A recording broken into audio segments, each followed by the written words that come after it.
Obrigado, Lalo. Pessoal, tenham todos um muito bom dia. Para nós é uma satisfação tê-los nos acompanhando nesse dia, nessa palestra nossa. A nossa equipe conta com o apoio da Juliana, que foi quem organizou o evento, suporte da Bruna em São Paulo, as duas em São Paulo. O Lalo fala diretamente de Tandil, na Argentina, e na sequência da minha apresentação, eu falo de Goiânia, eu sou Leonel Milani e falo de Goiânia, e na sequência o Amarildo fala de Campo Grande, o Amarildo e o professor Alexandre. Então, vamos ver se a gente consegue transmitir a todos as informações no nosso dia, no nosso evento, as informações importantes para o dia a dia de todos aí. Pessoal, essa jornada começou, como o Lalo falou, há 2 anos atrás, a gente decidiu que ia desenvolver o mercado pecuário no Brasil. Quando a gente decidiu fazer isso, tomar algumas atitudes, a gente olhou para o mercado. Bom, vamos ver o que é que tem, onde é que o pessoal usa e usa com bons resultados. Tá. E aí a gente viu que na Argentina se usa, e se usa muito, o volume deles lá, 50% da silagem que eles armazenam vai para silo-bolsa, é armazenado em silo-bolsa. Então a gente resolveu entender o que é que o argentino faz, por que é que ele armazena em silo-bolsa, quais as vantagens, quais os benefícios que eles veem de usar em silo-bolsa, por que é que essa turma usa silo-bolsa para silagem. E acompanhado pelo Lalo, eu fiquei 2 semanas na Argentina, só visitando produtores, pecuaristas, seja de tambo de leite ou seja produtores ou confinadores, visitando indústrias de máquinas, visitando universidades, visitando corpo técnico, e também lá é muito forte o prestador de serviço, o contratista, que é o prestador de serviço deles lá. Então a gente foi conversar com essa turma para saber onde é que eles veem, quais os ganhos, onde é que eles veem as vantagens, o que é que leva eles a usarem o sistema silo-bolsa.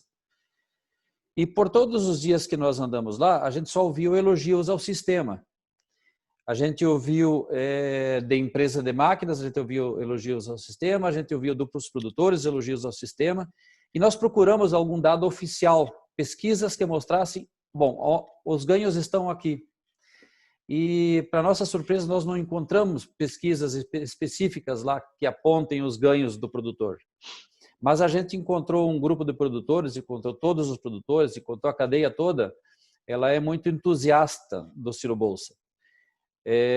Isso nos fez decidir que, então a gente voltaria para o Brasil, como o nosso produtor ainda não usa o silo-bolsa, ele ainda não pegou, ele ainda não se animou com o silo-bolsa, com o sistema IPESA-Silo de armazenagem de grãos, de armazenagem de silagem, a gente precisava desenvolver aqui um trabalho de pesquisa que mostrasse onde estão os ganhos, item por item, onde estão os ganhos que levam o produtor a usar o silo-bolsa. Lá a gente viu também que o uso do silo-bolsa, à medida que foi feito o desenvolvimento, os produtores foram entendendo as vantagens e eles mesmos foram forçando as empresas de máquinas a desenvolverem as máquinas necessárias para que eles usem o sistema e o sistema atenda às necessidades deles. As empresas de máquinas, todas elas já bem distribuídas na Argentina, todas elas acabaram se adequando. Então começou com máquinas pequenas, do tipo máquina de 5 pés, máquinas que usavam silo-bolsa de 5 pés, com capacidade de armazenar 45, 50 toneladas de silagem. Depois foram para as máquinas de 6 pés, com capacidade já por volta de 100 toneladas. Depois vieram as máquinas de 8 pés. E hoje se usa para silagem lá máquinas de 9 e 10 pés, com capacidade para 200, 220 toneladas de silagem por silo-bolsa, né? E volume aproximado de grão úmido também. Então, as empresas de máquinas elas foram se adequando, as empresas produtoras de silo-bolsa, a IPESA foi se adequando à necessidade do produtor e o volume lá hoje é gigante. Bom, uma das dúvidas que a gente tinha, as raças lá na Argentina são diferentes do que as raças brasileiras. Bom, será que isso influencia? Será que esse é um fator que faz com que no Brasil tenhamos um pouco mais de dificuldade? E aí, para nossa surpresa, a gente viu o seguinte, agora eu vou compartilhar a tela aqui.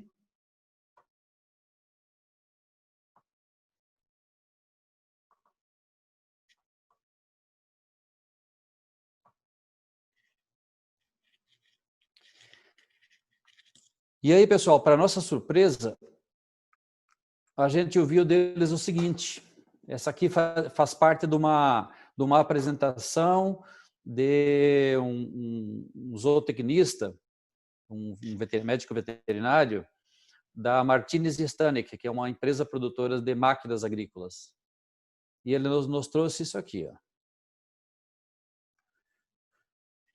Ou seja, 10% do resultado esperado em carne ou leite, 10% são razões genéticas, 30% a 40% são práticas e manejo, e 50% a 60% são causas nutricionais e o tipo de dieta que é usado. Bom, então a gente sabe que, nesse caso, o nosso rebanho, as raças que nós criamos aqui, acabou perdendo na importância da produtividade.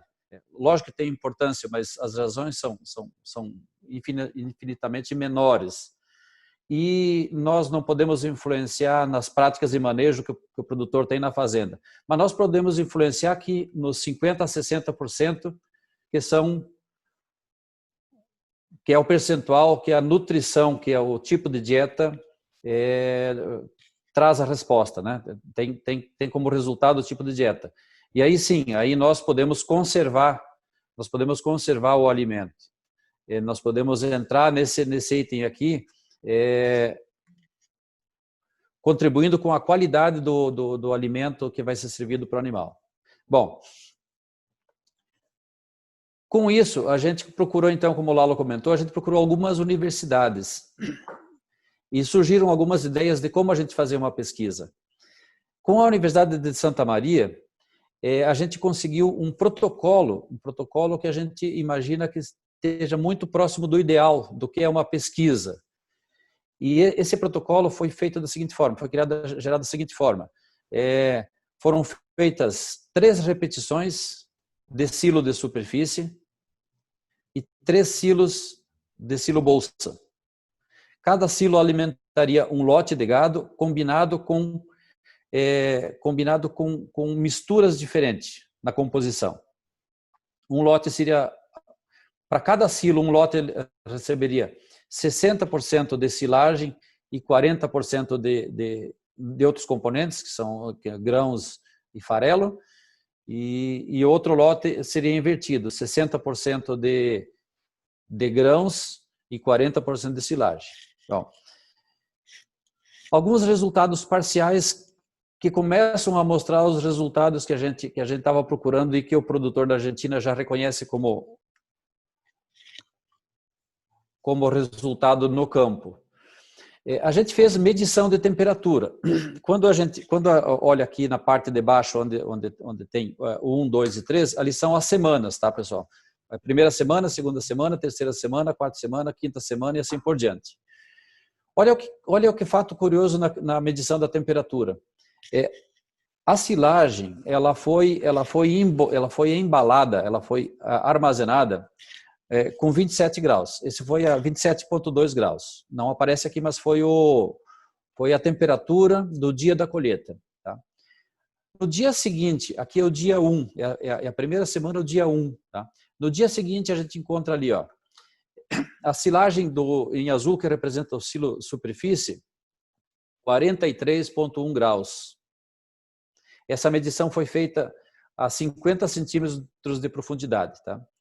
Da superfície. E o silo bolsa, tá nessa cor magenta, pode aparecer para alguns aí um pouco em vermelho, mas está em magenta, o silo bolsa 31 graus, ou seja, teve uma diferença de 10 graus de temperatura. A gente sabe que não existe calor, não existe geração de calor sem queimar algo. Então essa geração de calor, esse calor a mais, ele ocorreu queimando nutriente, ou seja, o valor nutricional dessa silagem que está armazenada no silo de superfície, o valor nutricional dela é um pouco menor. A gente não quantificou, a gente ainda não fez parte do protocolo quantificar essa perda, mas é um passo a seguir que a gente tem que tomar. Mas significa que existia uma perda, então a gente tem que quantificar. Então aqui está o primeiro item. E olhando aqui, ó, a segunda semana se manteve 10 graus, a terceira semana muito próximo disso. Quer dizer, a última semana ali, nós estamos falando do dia 140. Então, ali onde nós estamos vendo na última coluna 21, essa aqui é o primeiro dia da semana, é o dia 140. Tá? Então, no dia 140, você manteve ali, ó, 29 graus a temperatura do silo de superfície e 19 graus o silo bolsa. Quer dizer, você manteve ao longo de todo o tempo uma temperatura muito próxima de 10 graus de diferença. Tá? Bom, como eu comentei, o estudo vai ter que continuar para a gente quantificar essa perda. Então, mas existia uma perda. Está claro aqui que existia uma perda. É uma perda. A perda foi em valor nutricional daquele produto que foi colhido e armazenado. A segunda informação que nos aparece aqui, que também é muito importante, essa primeira coluna, ela representa 60-40 ali, representa ganho de peso, tá? 60-40 é a composição onde foi 60% de silagem e 40% de grãos. Nessa dieta, 60% de silagem e 40% de grãos, nós tivemos um ganho de, já vou falar o número aqui, nós tivemos um ganho de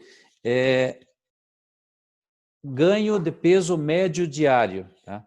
De 1.371 gramas para os lotes alimentados com silo de superfície e 1.843 gramas para os lotes alimentados na composição da ração diária com o silo bolsa.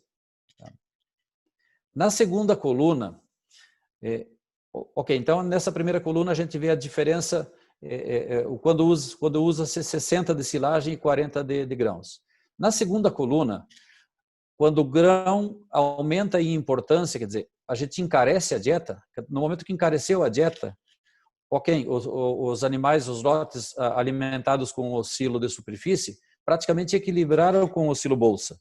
Foi 1.871 gramas para o lote de superfície e 1.884 gramas para o lote do silo bolsa.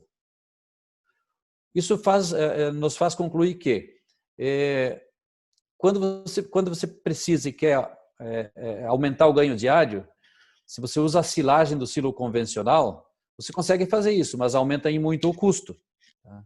Para ter uma ideia em valores, se a gente olhar para a primeira coluna ali onde mostra o ganho do silo bolsa versus o silo de superfície e transformar isso aí em valores, significa algo em torno de 120 dias, como foi confinado lá, algo em torno de R$330 de ganho de peso, de ganho a mais dos lotes alimentados com o silo bolsa em relação ao silo de superfície.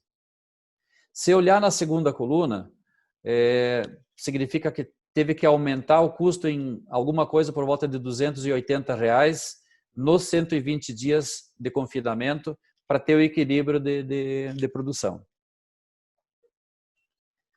Bom,